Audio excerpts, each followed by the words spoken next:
Hey guys, how's it going? It's another installment of Welcome to Robert's Garage.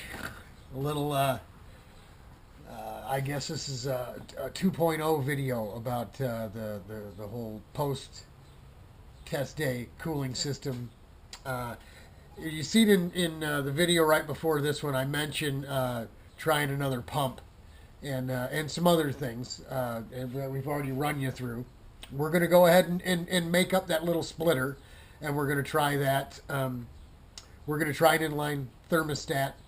Uh, but what we're going to do first, after speaking with the manufacturer of the pump and showing him one of those videos from before we were originally, I think before we were originally going in April when we had the cart running on the stand out here in the garage, no body work on. I took the camera and went from the tank in the back along all the hoses because we were checking for leaks, right? And I sent that video to an engineer at Davies Craig, which is the company that makes the pump. And that is the slowest, smallest volume booster pump or auxiliary pump that they make. It puts out 15 liters per minute, 4 gallons. And that engineer looking at my system said, "Listen, the length of hose you have is killing the volume and the pressure. It's just like having an air hose on your air compressor that's 20 feet long compared to one that's 200 feet long. If your compressor is cranked all the way out to the max it'll put out, the 20-foot long hose is going to have more air pressure than a 200-foot hose at the same pressure setting, because the longer the hose, the less pressure you got. Same basic principle with this water system. So, speaking to John West, thanks John, and our buddy Scotty who hooked us up with the radiator. I did get a brief text message or two in with him. And according to both of those guys, they've gone to bigger, more volume water pumps in the past from basically the same thing I'm doing here, and their cart cooled off. So taking their real world experience and the advice of Alex at Davies Craig, who's one of the engineers there that I've been speaking to, he suggested another pump. So I'm going to spend the money. I could have restricted this pump. I could have done those things I talked about before and gone out to MIS, but the weather didn't look good. It wasn't very good out there. And I wasn't going to take a chance of hurting the engine, especially when some real-time experiments have already been done or testing has already been done.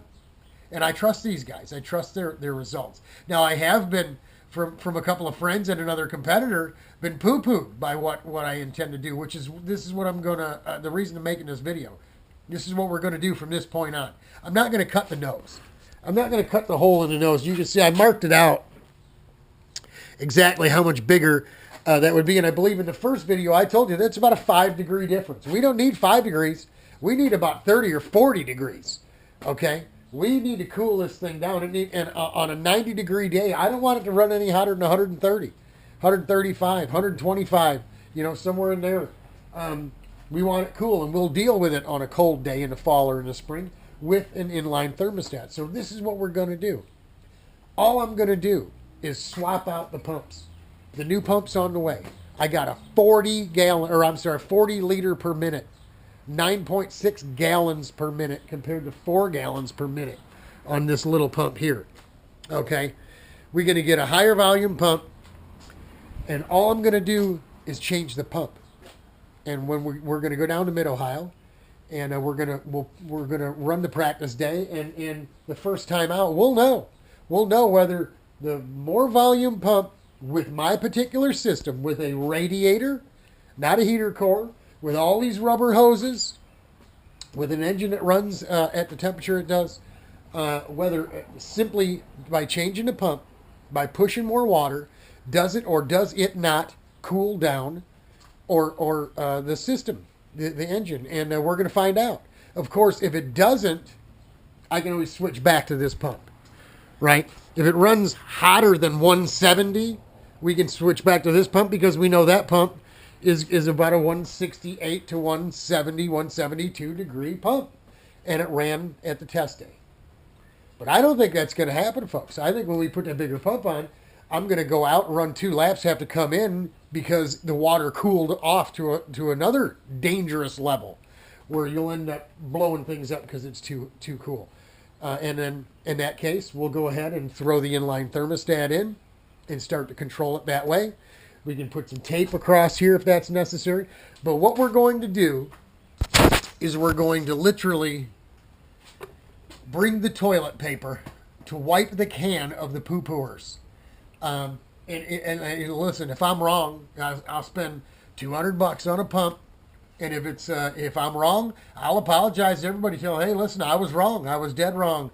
This bigger pump didn't do the job, but I absolutely, for the life of me, don't believe that. I believe this is going to fix the problem. As a matter of fact, I think it's going to make the water temperature so cool that we're going to need to use the inline thermostat.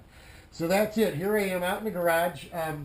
Just loaded some tires into the trailer. We're figuring out what sets of wheels we want to break down and put new tires on. I got the seat. The seat from the car has a crack in it. I've had to spread it out for my big rear end, and it's actually cracked the seat. So we're going to have to do a little work on the seat. We're going to put a new cover in there because that old orange one's all burned up. It's all beat up and dirty. We'll put a new cover in there and get the seat all fixed up. We lost a brake cooling duct at Grattan during the test. Overheated the right front, burned up the wheel bearings in the right front, and so we're gonna fix that up. We're gonna fix up the cooling duct for the right front brakes. We've already put new bearings in all the hubs. It's ready to go. We'll bleed the brakes real good. We'll make sure it's all new fluid in there in the brakes. We'll be ready to go with that. We got new brake pads coming from Power Pads. Pierre, appreciate that, buddy. We're getting that going. I think that's it. We're just, getting this water cooling system to do what it needs to do will allow us to finally put our head down and race again and see where we're at with the cart. But me and Cher going to join the gym. And, if I'm going, she'll go. And if she goes, I go. That's how we are. We're peas in a pod, her and me. Peas and carrots, right? Got the old vintage Daytona 1996 T-shirt on today, yeah, pulling out the vintage stuff. That's as vintage as I get. But that's it, folks. That's it. That's what we're going to do. We're going to throw just the pump on first, and I think prove our point, and then we're going to go from there, fine-tune it. Hopefully, by the end of the day on Friday at Mid-Ohio, we've got her ready to go. We can throw new tires on it and put our head down on Saturday or Sunday and try to do some racing. So that's it. Lose some weight, fix the seat, bleed some brakes, new brake pads, mount up some tires, and put on a new pump and some extra gadgets and gizmos that are coming. Sorry the length of this thing is so bad. It was pretty cool out there with that leaf blower, wasn't it? It actually says 200 miles per hour on the side of it. Hang on, I want to show you. I got to show this to you, or else you wouldn't believe me.